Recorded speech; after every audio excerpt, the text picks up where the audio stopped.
You might think there's not much to applying the throttle in the right way, right? You just get on the power as soon as you can, done, and accelerate onto the following straight. Well, that's completely wrong. There's actually a lot of attention to detail required to nail applying the throttle on a racetrack, both in real driving and in sim racing. One of the most common mistakes that we see drivers make on track is not being patient enough and actually getting on the throttle too early rather than waiting a bit. In this video, we're going to talk about why that negatively impacts your lap times and how you can do it better going forward. So let's take a look at one good and one bad example in action. So we're coming around Brooklands, turn 6 at Silverstone, and pay close attention to the following right-hander Luffields.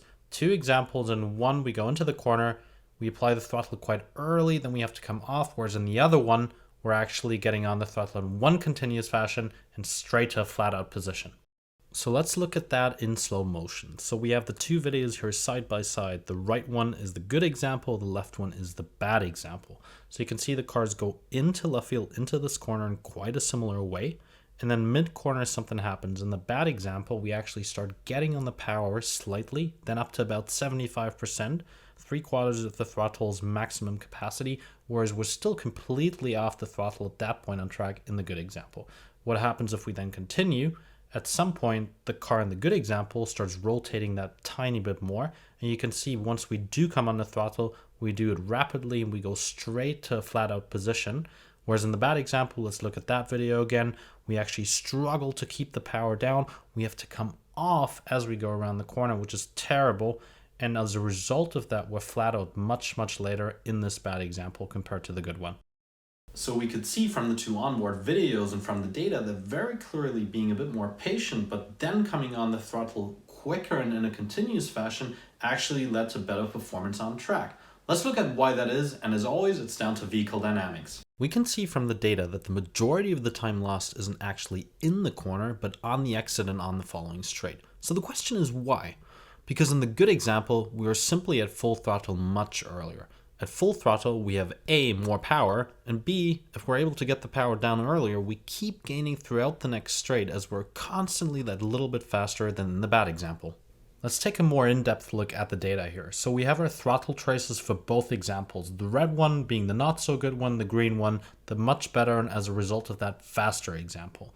So we can see as the throttle pressure goes from 0 to 100% in the green example, the good one, we can see we actually get on the power initially a bit later, but in one continuous fashion all the way to the top to full throttle. Whereas on the red one, you can see we're kind of trying to get on the power mid-corner, but then can't quite do it, right? We start understeering it a little bit, actually have to come back off. You can see the throttle trace going down again before we actually go flat out at the very end of the corner phase.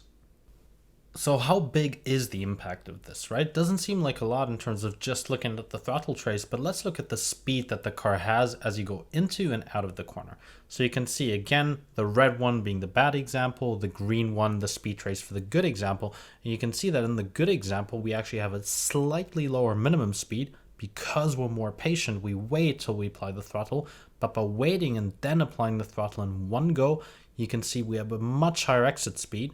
And you keep gaining that speed throughout the straight after, right? So our time delta gets bigger and bigger as we accelerate down the following straight. Now we understand that getting on the throttle later but flat out means we're flat out earlier, and as a result of that, we just accelerate faster out of a corner and down the following straight. Pretty obvious, right? So far, so good. The question is, why is getting on the power earlier just before that flat out point actually affecting your performance negatively? Getting on the throttle doesn't just accelerate the car, it also changes its balance. And that's the key thing to keep in mind here to understand why getting on the power too early is so bad in terms of lap time. The moment you apply even a little bit of throttle, you shift the weight of the car to the back. That means you have less grip available on the front axis, meaning you're prone to understeering the moment you get on the power. And that is exactly why you should be patient with the throttle. If you apply, say, 50% throttle mid-corner, your car's nose suddenly lifts up from the ground, and if you're already at the tire's grip limit, you will not be able to keep the same turning radius as you come on the throttle. That, as a result, means you start running wide, and even if that is only by a small margin, it means that your exit is less straight, which forces you to wait and wait and wait. And it's so painful. If you've been there, you know what I'm talking about. You have to wait till you can actually put your foot down, and that's exactly what you compromise your exit by getting on the power too early.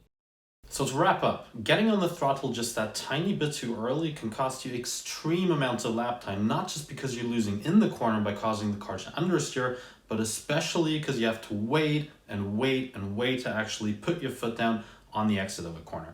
That causes you to lose time down the straight all the way to the next corner. So next time you're on track, both in real life or in sim racing, remember, be patient mid-corner to then go flat out in one continuous fashion on the exit.